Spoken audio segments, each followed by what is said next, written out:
अस्सलाम वालेकुम students none چې کوم دین تاسو ته د کلاس 9 کیمستري نه یو امپورټنت ټاپک دا چې کوم دین ډیسکس کوم دا ټاپک چې کوم دین موږ سره دی فندامنټل پارټیکلز اف ان اټم دا چې کوم دین موږ سره دی په پیج نمبر 47 باندې او دا د کې پی چې کوم بورډز سیریز دی د 9th کیمستري هغه نه چې کوم دین دا ټاپک تاسو ته وړاندې کوم یاد ساتئ ماډرن چې کوم ساينس دی نو هغه دا خبره ثابته کړې ده چې اټم کې چې کوم دی نو موږ سره نور اټامیک پارټیکل هم دي سب اټامیک پارټیکل واړه پارټیکل پکې هم دي او دی پارټیکل دا سب بنیادی چې کوم پارټیکل دي په اټم کې چې کوم دنه دي د دې نوم ورکړي پروټون نیوټرون ان الکترون او دا ویری امپورټنت د کیمستري پر دي مطلب چې کیمستري ډیسکس کیږي اټم ډیسکس کیږي نو اونلی الکترون پروټون او نیوټرون دی باندې چې کوم دی نو موږ راځو اټم چې کوم دی موږ کنسیډر کو په دې درې پارټیکل باندې دینه علاوه چې کوم دی 35 پارټیکل نور هم دي هغه موږ نه ډیسکس کوو خو دا درې موږ سره بیسیک پارټیکل دي فرست ون موږ سره دی الکترون الکترون چې کوم دی موږ سره دی نیگیټیولی چارج پارټیکل او د ماس چې کوم دی موږ سره دی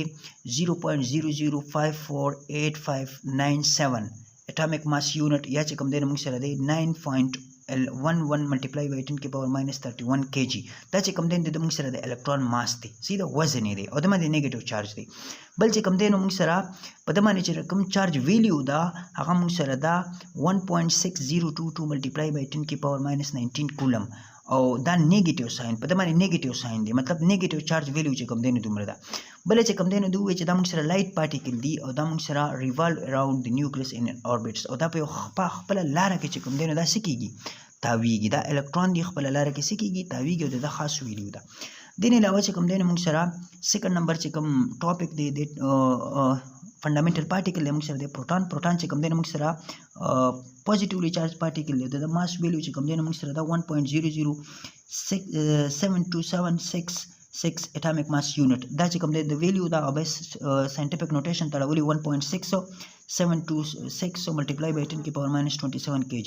او د چارج ویلیو چې کوم دی د الکترون او پروټون دا ایکوال ده ځکه چې کوم دی دا یو بل کینسل کوي او دا موږ سره اټم چې کوم دی موږ سره دی نیوټرل چې څومره نیگیټیو چارج دی دومره موږ سره پوزټیو چارج دی نو بل خبر ده سره یاد ساتئ چې پروټون موږ سره 87 پروټون موږ سره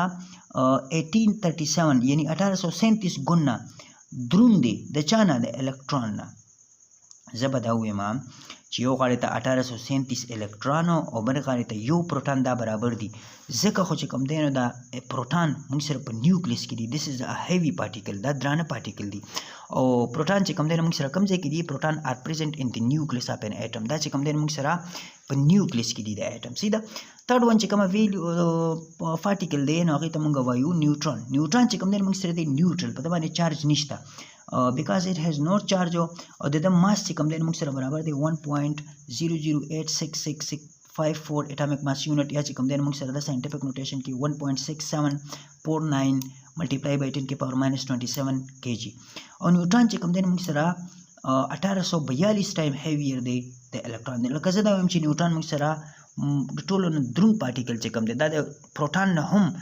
یو 100.7 دی لکه 1837 ګونه غټ دی د چانه د الکترون نه او دا 1842 نو نیوټرون موږ سره درون شو او دا چې کوم دی موږ سره په نیوکلیس کې دنه پروت دی سیده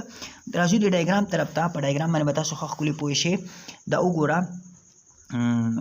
مینس کې چې کوم دی نو پروټون دی نیوټرون دی په نیوکلیس کې دنه ځکه چې دا هیوی پارټیکل دی دا درانه پارټیکل دی موږ چې ماس هم کنسیډر کوو کنه نو موږ نمبر اف پروټون پلس نمبر اف نیوټرون دا دواړه موږ پلس کو موږ سره د اټم ماس نمبر چې کوم دی نو دا راشي او الکترون چې کوم دی نو موږ سره لایټ پارټیکل دی سمال پارټیکل دی دا چې کوم دی نو موږ سره غیر چاپیره سکیږي غیر چاپیره چې کوم دی نو په دې شیلز کې تاویږي امید لرم ویډیو مو خوښ شوي او دا موږ سره ډېر اهم ویډیو او چینل سره لایک کې سبسکرایب کې او دعاګانې کو هم یاد ساتئ السلام علیکم